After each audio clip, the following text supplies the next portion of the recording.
Le processus de réconciliation est en marche au Burkina Faso et en prélude au Forum national de la réconciliation. Le cadre de concertation communale initié par le ministère en charge de la cohésion sociale continue de produire ses fruits.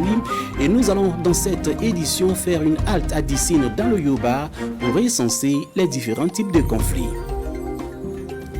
Les produits et services du Centre d'incubation féminin en entrepreneuriat agricole sont mis à la disposition de la population de Tenkodogo à l'occasion d'une foire promotionnelle et vous le verrez, le détour en vaut la peine au regard de la qualité des produits. Voici pour le sommet, mesdames et messieurs, bonsoir et bienvenue à ce 19h. Comme je vous le disais en titre, le patron de la réconciliation nationale, Zéphirin Diabré, était hier à Dissine dans le Yoba, dans le cadre des concertations communales pour une réconciliation réussie au Burkina Faso. Une rencontre avec le point focal a permis donc de revisiter les conflits censés entacher la bonne marche vers la réconciliation nationale. Kassoum Tony, Lambert Soma pour le compte rendu. À ce cadre de concertation communale de Dissine, un échantillon de 5 villages a été ciblé pour les échanges. En plus, 20 personnes ressources ont été consultées. Il ressort de ces différentes consultations que la commune de Dissine est confrontée à des conflits ouverts, latents ou en passe de ressurgir. À 80%, c'est des problèmes fonciers liés à l'appropriation des terres, la délimitation des terres, la division des animaux. Il y a aussi des problèmes sociaux qui sont liés à des conflits générationnels, à des conflits entre diverses couches sociales et j'en passe. Ce cadre de concertation communale s'inscrit dans la démarche préparatoire du Forum national de réconciliation. Il est également une tribune pour expliquer la vision du chef de l'État et du même coup recueillir les propositions des populations. Et ce qu'on a entendu ici reflète un peu la réalité locale avec un certain nombre de conflits qu'il faut avoir à l'esprit et pour lesquels il faut trouver des formes de solutions. Je dois dire que ça ressemble un peu à ce qu'on a entendu dans beaucoup d'autres communes à travers le pays, même s'il y a des spécificités, puisque chaque commune est un cas à part.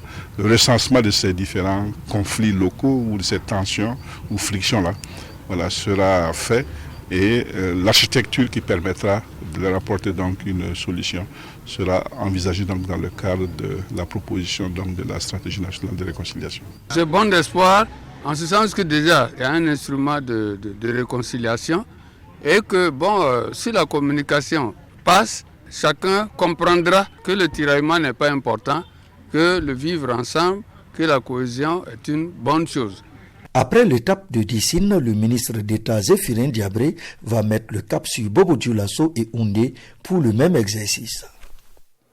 Ouvrons à présent la page reboisement de cette édition et première destination Boussouma où l'ONG appuie la mise en terre 150 plans pour lutter contre la dégradation des collines et montagnes dans la région du centre-nord. Plus de détails avec Amadou Ouedraogo et Jacques Ouedraogo. 150 plants issus de 12 espèces différentes ont été mis en terre ici sur les collines de Boussouma.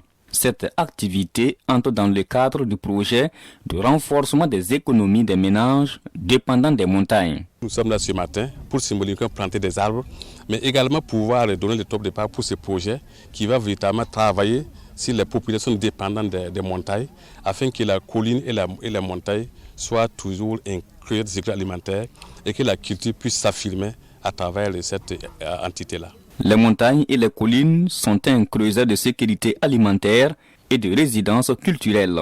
C'est de là que proviennent les produits forestiers non liés et la médecine traditionnelle y tire sa source.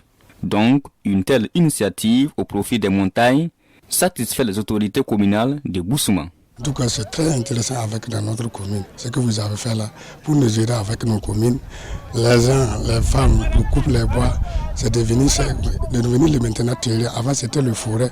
Donc, en tout cas, comme ça, là, ça nous arrange bien même là. Comme vous êtes venus pour nous pieds à puis là, en tout cas, grandement à la commune, on va les accompagner et puis on va bien gérer. Ce projet veut donc stopper la dégradation progressive des montagnes et des collines dans la région du centre-nord. Une dégradation causée par l'orpaillage et la vente du bois. Et à terme, Ce sont au total 36 000 plants qui seront mis en terre par l'ONG APIL dans la commune de Boussouma.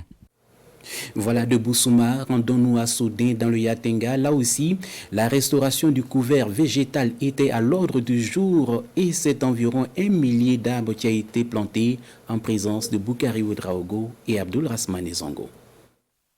Soudin, situé à 14 km de Waiguia, en l'espace de quelques heures, sinon d'une journée, devient momentanément la capitale de la région du Nord en ce 7 août 2021, journée nationale de l'arbre.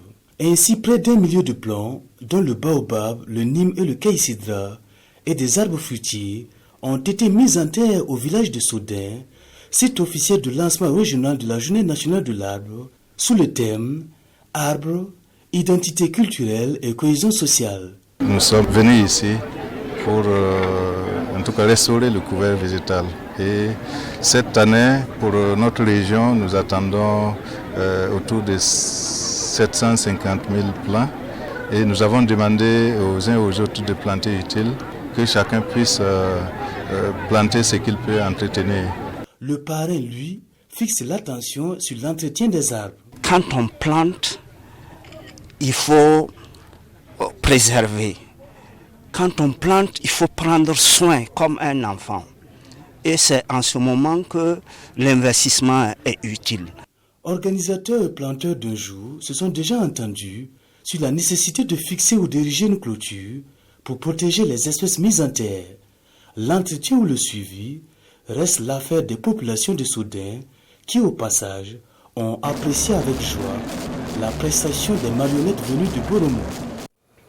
À Koupela, dans le centre-est également, on pense aux protections de l'environnement. Ce samedi, les populations se sont mobilisées pour faire de la lutte contre la désertification leur priorité. Et pour cela, donc, elles ont mis en terre 800 plants. C'est ce que nous rapportent Aimé Douamba et Bernard Diasso. Dans le bosquet communal de Koupela, le gouverneur de la région du centre-est lance l'opération de reboisement qui engage les populations du centre-est autour de la lutte contre la désertification. Et pour l'opération, ce sont au total 800 plants qui sont mis en terre. L'environnement se dégrade dans notre pays. Alors, et face à cette situation, le gouvernement a développé des approches et des politiques, au nom desquelles on peut citer la Journée nationale de l'arbre, JNA, qui traduit la volonté du chef de l'État à engager les Burkinabés autour de la lutte contre la désertification. Sur ce site sécurisé de 2 hectares, ce sont des espèces comme le goyavier, le caïcidra, le nimier ou la gomme arabique qui ont été plantées, comme quoi il faut planter utile. Nous avons mis en place ces plans-là. Je pense que l'année prochaine, là, quand ils vont tourner au niveau national pour voir exactement, pour évaluer, nous serons les premiers. L'opération a aussi servi de cadre pour sensibiliser les populations à la sauvegarde de l'environnement. Et pour cette campagne de reboisement, 200 000 plants vont être mis en terre à travers la région du centre-est.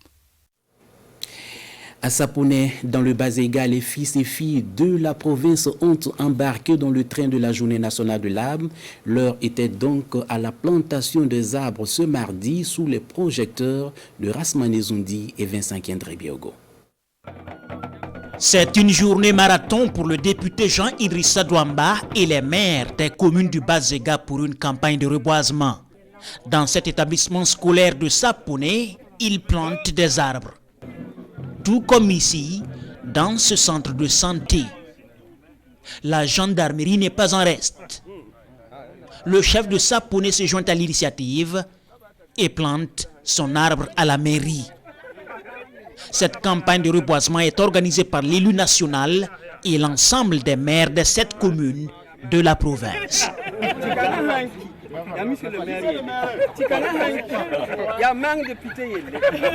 Nous, au niveau du Bazéga, nous sommes dit que au-delà de la plantation de l'arbre, il faut donner l'exemple. En tant qu'élu, en tant que responsable, il faut que nous transportons ce message envers les populations en donnant un exemple. Donc, ça fait que nous, on a initié On a fait un programme pour passer au niveau des communes et pour procéder à la plantation de l'arbre. D'autres élus nationaux viennent en soutien à cette initiative.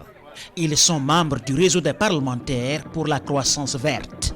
Nous parlons de croissance verte, ça commence par les plants et c'est pourquoi nous avons tenu à l'accompagner pour cette action. La campagne qui a duré 2 semaines a permis de planter 1270 arbres à travers les différentes communes. Ces moments de retrouvailles ont également été l'occasion de prôner l'union des filles et fils du Bazega pour relever ensemble le défi du développement. Rendons-nous à présent à Tanguy-Dassori dans la région du centre où ce 7 août, l'arbre était à l'honneur sur le site de la grande mosquée de la localité. Amadou Ilboudou et Bienvenue Tansa nous retrace les séquences de cette journée de plantation d'arbres. Grande mosquée de Tanguy-Dassori, lieu de convergence pour les populations de la région du centre pour célébrer la 3e édition de la journée de l'arbre. 300 arbres d'espèces locales ont été mis en terre dans l'enceinte de ce lieu de culte, un cadre de rassemblement par excellence pour promouvoir la cohésion sociale et cela autour de la plantation d'arbres. L'arbre comme source de vie. L'Office national d'identification a accepté depuis maintenant 3 ans à accompagner la région du centre pour commémorer cette journée et planter utile. Pour cette fois-ci, nous sommes à Tanguy-Dassori et principalement dans un endroit assez symbolique de la cohésion sociale dans notre pays, à savoir la mosquée de Tanguy-Dassori. C'est justement dans cette perspective que cette commémoration pour nous est fondamentale parce que au-delà de la symbolique du lieu, c'est aussi un clin d'œil. Je m'engage ainsi que mes équipes que nous allons prendre toutes les précautions pour conserver et préserver en même temps les plans que nous avons donnés, Inch'Allah. Arbre, identité culturelle et cohésion sociale, c'est sous ce thème qu'est célébrée la journée de l'arbre, édition 2021, et la communauté musulmane d'afficher une volonté manifeste de travailler pour l'entretien et le meilleur suivi des plans mis en terre, symbole de leur attachement aux actions visant à prôner le vivre ensemble pour un retour de la paix au Burkina Faso. Voilà, parlons d'autre chose à présent et cap sur Tenkodogo où s'est tenu ce 6 août une fois promotionnelle des produits et services du Centre d'incubation féminin en entrepreneuriat agricole, une initiative de la Maison d'entreprise du Burkina qui vise à mettre en lumière les acteurs de la transformation agroalimentaire. Compte rendu signé Aimé Douamba et Bernard Diasso. Cette foire du Centre d'incubation féminin en entrepreneuriat agricole, CIFEA, met à la disposition des visiteurs une gamme variée de produits issus de la transformation du manioc, des céréales et du poisson. Cette journée promotionnelle des services du CIFEA se veut aussi un cadre de partage d'expériences entre les acteurs de la transformation agroalimentaire. Cette journée promotionnelle, c'est de permettre aux femmes qui se battent tous les jours pour en tout cas transformer nos produits locaux à pouvoir se rendre plus visibles à travers une présentation des différents produits. Et le second objectif, c'est que les femmes vont également prendre quelques jours pour se former. Au cours de cette foire est intervenue l'ouverture officielle de la boutique des produits du Centre d'incubation féminin en entrepreneuriat agricole, CIFEA, afin de contribuer à l'amélioration de la qualité des produits des bénéficiaires en les rendant compétitifs et prisés sur le marché. Nous sommes très heureuses parce qu'on a des produits même qu'on ne peut pas liquider. Donc avec la boutique là, on pourra bien vendre nos produits. Et puis aussi nos produits seront reconnus dans tout le territoire du Burkina. Les bénéficiaires ont traduit leur gratitude à l'Agence belge de développement ENABEL et à la Maison de l'entreprise du Burkina Faso pour l'accompagnement technique et financier. Elles se disent déterminées à consolider les acquis du projet. Voilà, on s'arrête ici pour cette édition fortement dominée par la campagne de reforestation présentement en cours au Burkina Faso. Merci à vous pour votre fidélité. Rendez-vous demain, même heure. Bonsoir.